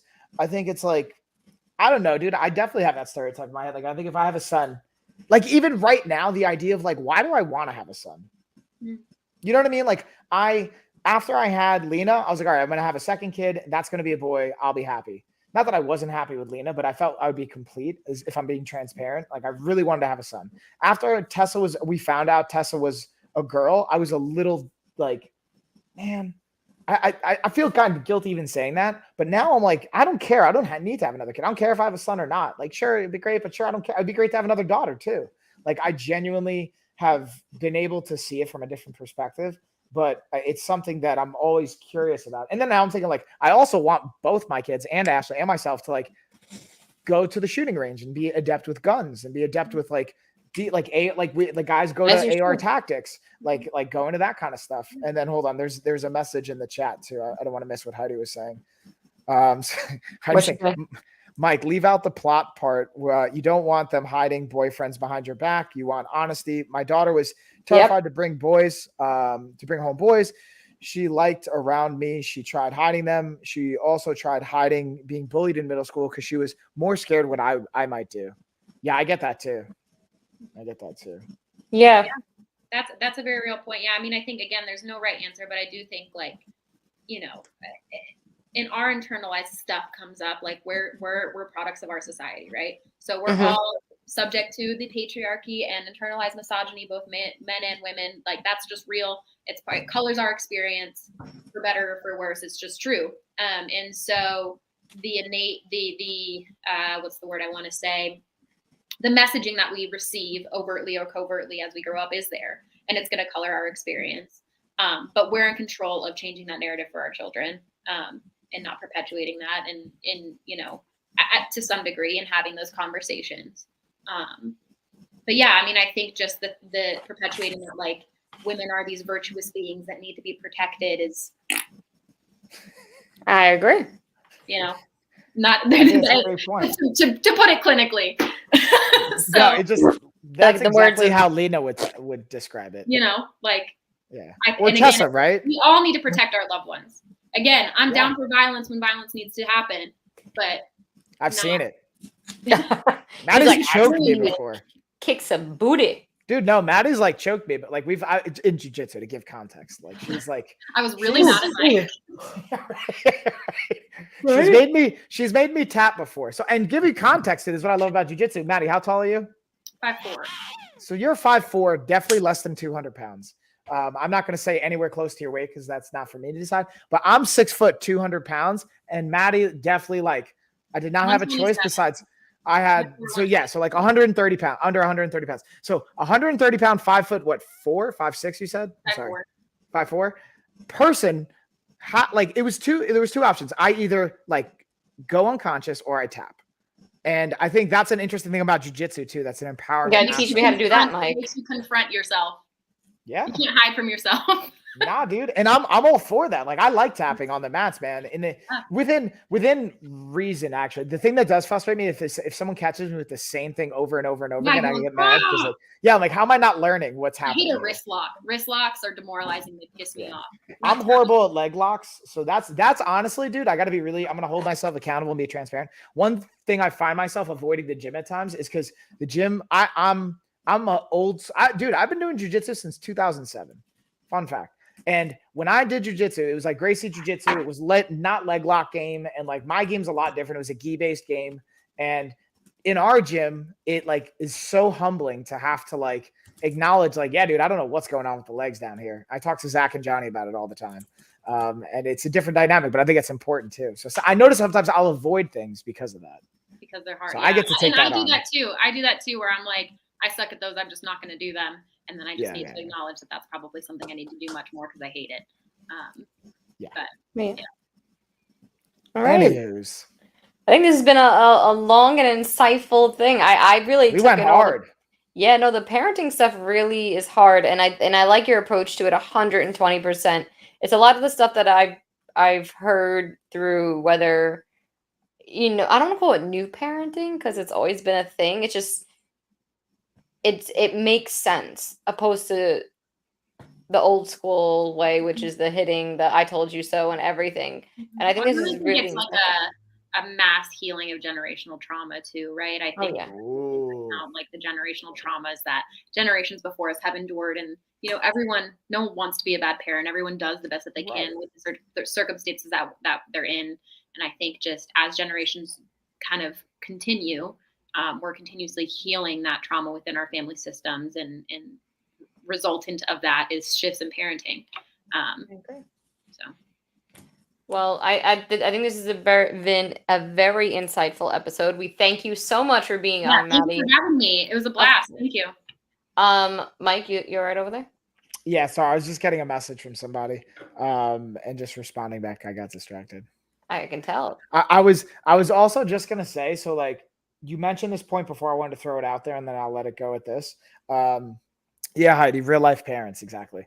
The idea that like I talked to Johnny about this too quite a bit in the gym, and the idea of like think about what World War I, World War II will do to someone's psyche, and what you must have like. I think about my Oopie or Poppy. Both of our grandparents were in the war, but Oopie, my grandfather, was in Germany, Nazi Germany, which is a crazy place to be, and then Poppy. Be careful what you talk about on Amazon Live. I don't think you should say. Oh yeah, that. I wouldn't say. Yeah. That's my bad.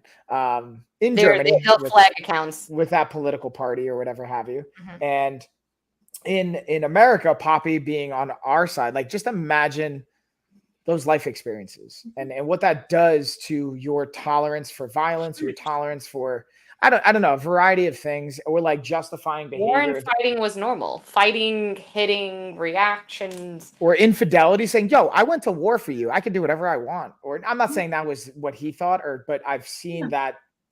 I mean, that's very real stuff. That the society that, again, like, we're products of our circumstances, right? And that's very real. And I think that's a part of, for me, I'll just say transparently, like, working on my own self and trying to be, a healed, well version of myself is confronting judgments that I held towards my parents and really having, simultaneous empathy for them as well. And being a pediatric therapist and working with mothers who are struggling has really healed that a piece of my life in that way, and really trying to have it be a both and, right? Like, these choices that you made my life much harder, and I have empathy for, you're a product of your environment, and you made the choices you did for a reason. And so I think that's all part of the generational healing as well, right? Because our kids are going to do the same thing. We're going to screw up, and they're going to become adults, and then we say, you did X, Y, and Z that screwed me up, and you're going to say, I did the best I could. And I'm going to cry myself to sleep when she says that. I'm going to cry myself to sleep. It's going to happen. It's going to happen. I know. None of us we're not robots, and we're not supposed to be. I think that would be damaging to our children if we were. So low key, I want to homeschool her because I'm scared of the schools out there. That's real. That's a whole conversation for another day. Yeah, that's a whole nother podcast. I was thinking about it last night. Like, I'm really gonna have so much anxiety when she leaves this house. Like, it's unreal. I had bad postpartum, but anyway, wrapping it up, that I'm not mentally ready for her leaving at all. Even pre-K. Nope. Stay right here. That's very real, for sure. But with that being said, we really Maddie coming on. Maddie, you're so insightful. I wish you lived in New York because I would hire you in a heartbeat to be whether therapist, babysitter, or I don't want to say the wrong titles or whatever. Everything you do, I want it here. I want it around the corner. Live in that. Yeah, please. And I've been talking to Maddie about streaming on Amazon. I think we're gonna figure out some things to get her own account approved. She's got social media. She can make it happen. I think she would add a lot of value. Plus, she also has good fashion sense. That's what's interesting about Maddie. She also has great fashion sense. I'm wearing my boyfriend's sweatshirt, but under boo boo. Oh, whether it's fashion or there's even people who come on here and give like their top favorite children's books or their favorite, parenting tool. Shopping for Mike's wife. And dude, that's what. So I filled the cart for him and said, "Here's my login. Buy it for her." Yeah, I go to Maddie and I'm like, "Hey, dude, here's like the budget and this is what we're doing." Or I still want to send you both on you go with her to do like curate or whatever it's called, curated shopping experience or whatever the hell. I don't know. We'll figure that out too. That's like a whole nother service. You just send me your whole cart of the gift card. Yeah. And then there you go. Perfect. Well, now it is time for bed, guys. This girl. Thank you guys for having me on. I appreciated it. Thank you for taking 2 hours of your day to be here with us. This is my favorite thing to talk about. This is my bread and butter, so I could talk about this all day. Well, you're good at it. I will give you that. You're good at it. You obviously know what you're talking about. Whether whoever tells you because you're not a parent, you don't know what you're talking about. Cause fight them. Yeah. I was gonna go, but. But guys, thank you so much for being here. Guys, if you're just tuning in for the first time, click that follow button. Thank you so much for being here every Tuesday. 8 p.m. We got some new guests. Guys, everything you see in the carousel is products we love. So we do have products down below. Feel free to click them. You can stop us at any time and ask some questions. But until next time, guys, we thank you and appreciate you. We can't do this without you. And everyone, have a good night. Bye. Thank you.